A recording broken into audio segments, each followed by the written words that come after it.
My name is May. I was born under a blood moon. They said it was an omen. Maybe they were right. Tonight, I walk where no one dares. The shrouded catacombs.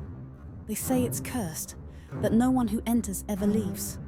But I have to. My village, my family, they're counting on me.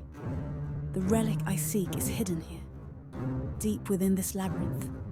It's the only thing that can stop the plague ravaging my people. But this place, it doesn't want me here. I can feel it.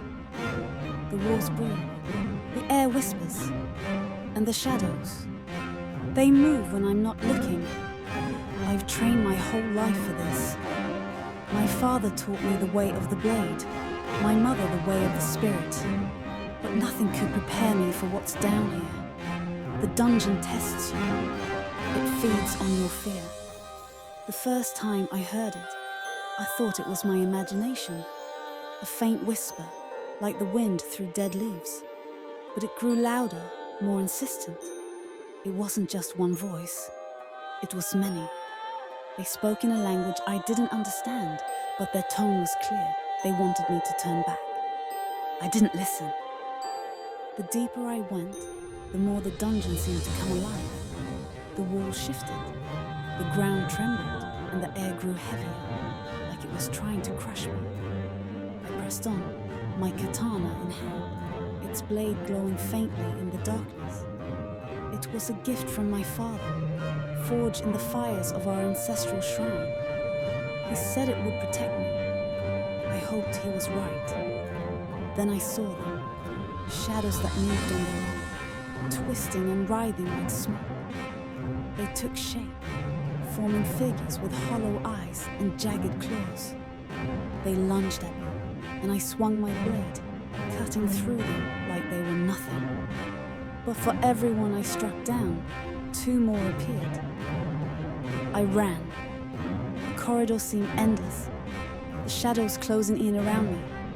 My heart pounded in my chest, and my breath came in ragged gasps, but I couldn't stop. Not now, not when I was so close.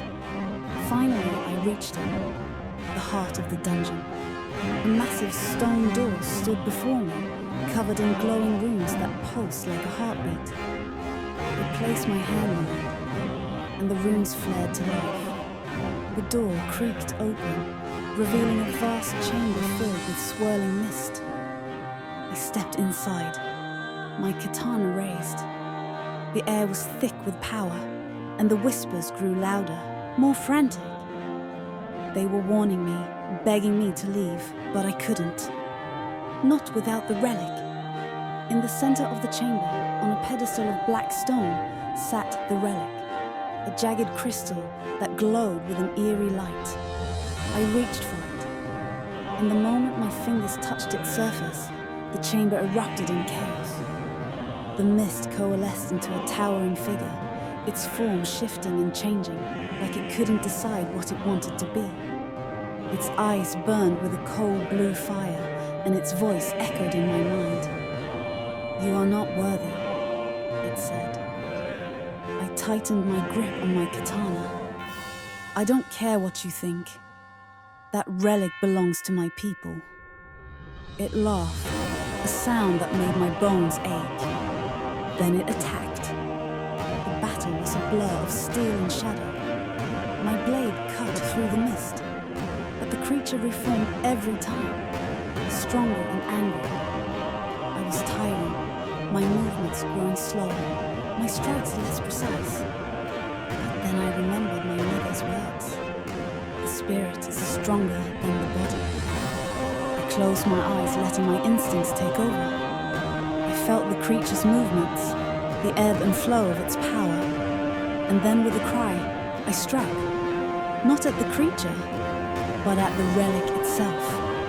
The crystal shattered, and the creature let out a deafening roar. The chamber shook, the walls crumbling as the mist dissolved into nothingness. I fell to my knees, exhausted but alive. The relic was gone, but so was the creature. And maybe, just maybe, that was enough. As I made my way back through the dungeon, the whispers were silent, the shadows stilled, and for the first time, I felt like the dungeon was letting me go. But as I stepped into the moonlight, I couldn't shake the feeling that this wasn't over. The dungeon had tested me, and I had passed. But there were darker things out there, waiting. And they knew my name.